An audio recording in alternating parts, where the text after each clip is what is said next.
আজকের গল্প নিশুতি রাতের অতিথিশালা। এখন মধ্যরাত, চারপাশে নিশ্ছিদ্র অন্ধকার, শুধু পূর্ণিমার ক্ষীণ আলো মাঝে মাঝে উঁকি দিচ্ছে।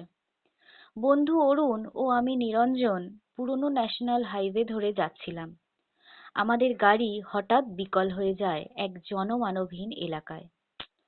এখানে মোবাইলের নেটওয়ার্কও নেই। আশেপাশে যা দেখলাম তাতে গা ছমছম করে উঠল। দূরে একটা পুরনো ভাঙাচোরা বাড়ির কাঠামো দেখলাম, যেন শতাব্দীর নীরব সাক্ষী। আশ্রয় ছাড়াও গতি নেই। বাড়িটির প্রবেশপথ লতা গুল্মে ঢাকা। ভেতরে ঢোকার সময় মনে হলো এক শীতল স্রোত আমার শরীর ভেদ করে গেল। দরজাটা জরাজীর্ণ, সামান্য ঠেলাতেই ক্যাঁচ শব্দ করে খুলে গেল।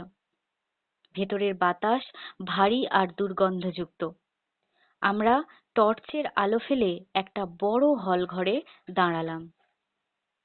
ধুলো আর মাকড়সার জালে মোড়া আসবাবপত্র, দেওয়ালে ঝোলানো পুরনো তেল রঙের ছবিগুলো কেমন যেন অদ্ভুত চোখে আমাদের দিকে তাকিয়ে আছে বলে মনে হলো। দ্বিতল থেকেও একটা অদ্ভুত শব্দ ভেসে এলো, কেউ যেন মেঝেতে কিছু ঘষছে।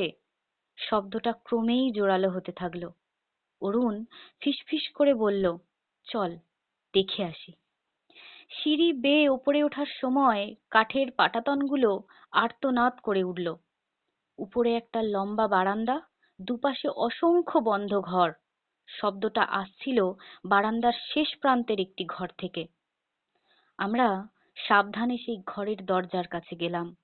দরজাটা সামান্য খোলা ছিল। টর্চের আলো ফেলতেই দেখলাম ঘরের মাঝখানে একটি পুরনো কাঠের চেয়ারে একজন বসে আছেন। আর মুখটা ঠিক দরজার দিকে ঘোরানো নয়, ফলে তার মুখটা দেখতে পেলাম না। কিন্তু তার কাঁধের উপর দিয়ে টর্চের আলো মেঝেতে পড়তেই দেখলাম সেখানে একটি রক্তের দাগ। হঠাৎ সেই চেয়ারে বসে থাকা মূর্তিটি ধীরে ধীরে ঘুরতে শুরু করলো। আমাদের হৃদস্পন্দন বেড়ে গেল। যখন তার মুখ পুরোপুরি আমাদের দিকে ঘুরলো, তখন এক তীব্র চিৎকার আমার গলা চিরে বেরিয়ে এলো। তার মুখবয়ব ছিল না, শুধু মসৃণ সাদা চামড়ার একটি আবরণ, যার মাঝখানে দুটো ফাঁকা গর্ত, যেখানে চোখ থাকার কথা। আর সেই ফাঁকা গর্ত থেকে যেন হিম শীতল শূন্যতায় আমাদের দিকে তাকিয়ে আছে। সে কোনো শব্দ করলো না, শুধু তার হাত দুটো ধীরে ধীরে ওপরে তুলে ইশারা করলো, যেন আমাদের স্বাগত জানাচ্ছে অথবা ডাকছে বলে মনে হলো। আমরা দুজনেই এক মুহূর্ত অপেক্ষা না করে উল্টো দিকে দৌড়ে নিচে নামলাম। অন্ধকারের মধ্যেই হাতড়ে আমরা বেরোনোর দরজাটা খুঁজে পেলাম। বাইরে বেরিয়ে এসে দম বন্ধ করে দৌড় লাগালাম, যতক্ষণ না চোখে পড়লো রাস্তার পাশে একটা পুরনো সাইকেল। অরুণ সেটাতে চেপে জোরে প্যাডেল করা শুরু করলো। আর আমি পেছন দিকে তাকিয়ে দেখলাম সেই বাড়ির জানলার ফাঁক দিয়ে দুটো ফাঁকা গর্ত আমাদের অনুসরণ করছে, এক শীতল নীরব দৃষ্টিতে। পরের দিন সকালে একটি মেকানিককে নিয়ে ফিরে এসে দেখি বাড়িটি সেখানে নেই, শুধু কিছু ভাঙা ইট আর আগাছার স্তূপ। স্থানীয়দের কাছে খোঁজ নিতে জানলাম ওটা ছিল বহু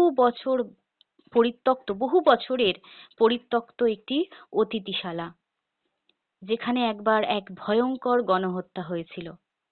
আর কেউ এখন রাতের বেলা সেদিকে যাওয়ার সাহস পায় না। সেই রাতের অভিজ্ঞতা আজও আমাদের তাড়া করে, এক নীরব মুখহীন আতঙ্কের মতো।